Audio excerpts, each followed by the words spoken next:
फिर परमात्मा ने उसकी पत्नी में प्रेरणा की। उसकी पत्नी ने कहा कि मार भगत, आपका तो वेट भी आधा रह गया, अरे ऐसे तो आप मर जाओगे। भगवान ने जब बिछड़े आपसे कुछ तो कहा होगा भी, कैसे मिले वो? उन्होंने कहा कि वो कहते हैं कि जहां धार्मिक भंडारे होते हैं, यज्ञ होते हैं, साधना करते हैं, जो भगत इकट्ठे होते हैं, तो कोई भंडारा करता है तो मैं अवश्य जाता हूं और उनको ज्ञान चर्चा करते हैं परमात्मा। जैसे आपने ऋग्वेद मंडल नंबर 9 और सूक्त नंबर 86 के मंत्र 26-27 में पढ़ा कि वो परमात्मा हमारे यज्ञों में, धार्मिक यज्ञों में बिजली अत्यधिक गतिशील पदार्थ के समान आकर प्राप्त होते हैं, गुप्त रूप में आकर बैठ जाते हैं वहां पर। और वही परमात्मा ने कहा कि ऐसे धर्म भंडारे होते हैं, धार्मिक यज्ञ होती हैं, वहां अवश्य जाता हूं, क्योंकि वहां मेला भरता है, भक्तों को बैठा के समझाते हैं, चर्चा करते हैं गुप्त रूप में। तो आमनी ने कहा कि आप भंडारा कर दो। धर्मदास ने कहा एक दिन में क्या हुए हैं, एक दिन में तो पता भी ना चला किसी ने।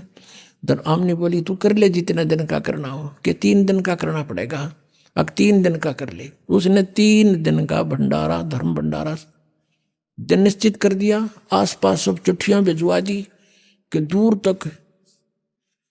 अब पहले दिन सब भोजन करके साधु संत महात्मा चले गए, वो तो नहीं आए, देखता रहा। उसकी पत्नी ने पूछा कि महाराज जी आए क्या? महाराज जी कि नहीं, आज तो नहीं आए। अगले दिन फिर ऐसा ही हुआ। तीसरे दिन आफ्टरनून हो गया, भंडारा यानी भोजन चल रहा है, साधु संत खाकर जा रहे हैं। अब धर्मदास ने फाइनल फैसला कर लिया, क्योंकि वो तो आत्मा के पुकार सुनते हैं, कि यदि आज आप नहीं आए, कल आपका दास नहीं रहेगा संसार में। अब जिया ही नहीं जा मेरे थे, आज तक की आस ठीक, शायद आज आ जाएंगे। अंतर वो तो कहते हैं चिट्ठी पायल बाजे पैर, साहिब सुनता है सब लहर। अंतर्यामी सारी जानते हैं, उन्हें देख लिया कि आज भगत मरेगा, अब नहीं जीवेगा, क्योंकि फाइनल फैसला था उसका कि ये भंडारा पूरा हुआ और मैं आत्मघात करा। तो फिर कहते हैं बेग मिलो कर हूं अपघाता, मैं ना जीऊं सुनो विधाता। उसी समय जब रहे ना 10-20 भगत 50-60 भोजन खा रहे थे महात्मा, ये उसे महात्मा जिसे बताए थे आप ताई। तो उसी समय एक कदम का पेड़ था, लगभग 200 फुट की दूरी पर, जहां भंडारा चल रहा था। वहां आकर उसी जिंदे वाले महात्मा के रूप में वहां पर बैठ गया आके। धर्मदास की वैसे वो देख तो रहा था ऐसे ऐसे पल पल में, जब नंग आ गई हक वो बैठे महाराज जी थे, नंगे पैरा नो दौड़ के नो देखा जानते कति नो वो एक चरणों नो सीने लाग गए न चपट गए, जो कर बालक अपने माता पिता के चिपक जाता है। अन्नो देखे अन्नो कहे भगवान इनका छोड़ के ना जाइयो, हे परमात्मा आपका जो कहोगे सारी सुनूंगा। तब परमेश्वर ने कहा धर्मदास इन पहले फारग कर नकलिया ने, फिर बतलावांगे आपस में। अगना जी इब के ना जाइए, अगना ही बच्चा नहीं जाऊंगा, बस विश्वास कर मेरा। अब वो एक कदम एक बार दन्यू देखे, फिर उन तो डगाने थे, वो फटाफट करके फारेगे और परमात्मा को कहा आपके दास की कुटिया आ जाओ यहाँ पर थोड़ी देर, अंदर बतलावांगे। अंदर ले गया, भगवान को जैसा भी बैठने को साधन दिया, अपनी पत्नी से बुलाया कि आजा भाग जा, भाग गया आमनी मेरा धन पा गया, मेरा धन पा गया। दोनों एक एक पैर पकड़ कर बैठ गए। तब आमनी ने कहा कि भगवान आपका बच्चा ये तो बहुत नर्म आत्मा का है, इसको तो मैं सांत्वना देती रही ना, पहले मर लेता। ये भगवान आप तो अंतर्यामी हो, इतना दुखी नहीं करना चाहिए था अपने बच्चे को।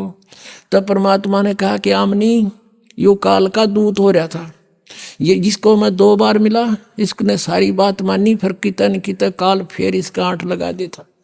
मैं इसके साथ था, इसको मर नहीं देता बेटा, ये तो मर लेता पहले ही।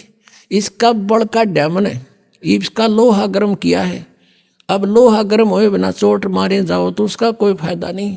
अब इसका अंतःकरण साफ हो लिया, आज बेटी जो मैं कहूँगा सारी मानेगा, और ये सत्य इसके हृदय में उतरेगी, इसलिए थोड़ी सी देर करी थी। तो पुण्यात्माओं, ये वो समर्थ है, कहते हैं जो जन मेरी शरण है ताका हूं मैं दास, और गेल गेल लाग गया फिर जब लग धरती आकाश। फिर सारी कथा सुनाई, दोबारा से कई दिन रुके, उनको खूब ज्ञान समझाया, दोनों ने उपदेश लिया। तो परमात्मा ने तो गवाह बनाना था उनको, धर्मदास की आत्मा को। परमात्मा तो चले गए, अभी मैं जाता हूँ फिर आऊँगा। कुछ दिन के बाद एकदम धर्मदास जी को दर्शन दे रहे ओनली, और कहा धर्मदास चल तुझे मैं अपना सतलोक दिखाता हूँ। पहले धर्मदास ने प्रार्थना की थी पहले कई बार, ले चल आज तुझे अपना स्थान दिखाता हूँ। सतलोक लेके गए धर्मदास को, आत्म शरीर वहीं पड़ा है, अचेत पड़ा है। 3 दिन हो गए, रिश्तेदार इकट्ठे हो गए, गाँव के इकट्ठे हो गए, नगर के लोग आने लगे। क्या हो गया कि पता नहीं क्या बीमारी होगी, बेहोश पड़ा है, कोमा में चला गया। तीसरे दिन परमात्मा ने सब कुछ ऊपर दिखाया, सारा सतलोक दिखाया, वहाँ की सतीची दिखाई, वहाँ की जो रहते हैं हंस लोग, वहाँ की दुनिया दिखाई सतलोक की, कि यहाँ कभी बुढ़ापा नहीं आता, यहाँ कोई दुख नहीं होता, यहाँ मृत्यु नहीं होती, तुम यहाँ रहते थे और अपनी गलती से तुम चले गए।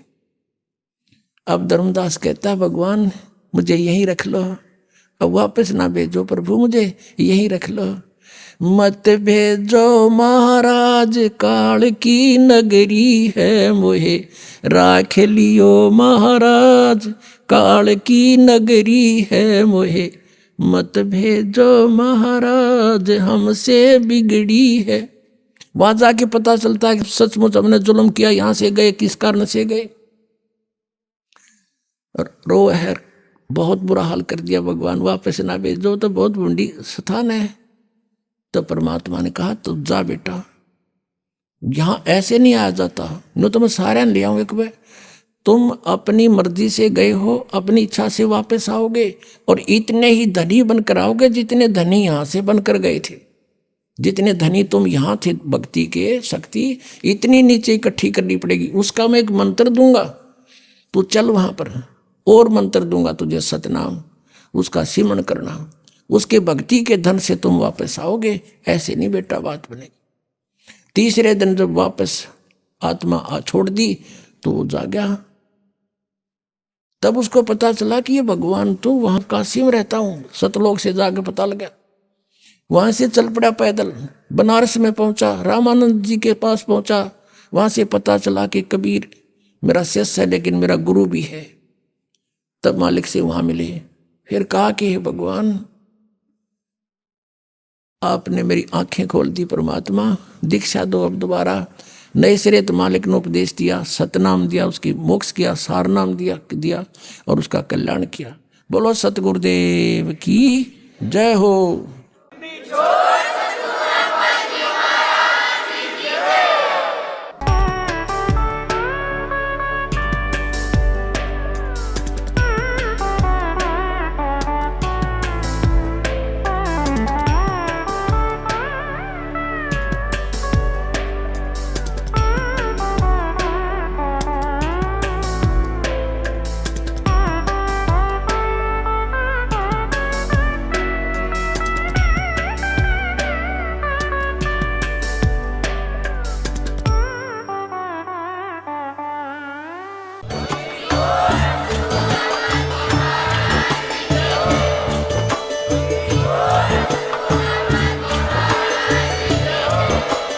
आप सुन रहे थे जगत गुरु तत्वदर्शी संत रामपाल जी महाराज जी के मंगल प्रवचन। अधिक जानकारी के लिए विजिट कीजिए हमारी वेबसाइट www.jagatgururampalji.org। संत रामपाल जी महाराज जी के शुभ आशीर्वाद से पूरे विश्व भर में 500 से भी ज्यादा नाम दीक्षा केंद्र हैं, जिन पर संत रामपाल जी महाराज जी द्वारा ऑनलाइन निशुल्क नाम दीक्षा दी जा रही है। अपने नजदीकी नाम दीक्षा केंद्र का पता करने के लिए संपर्क करें 8222880541।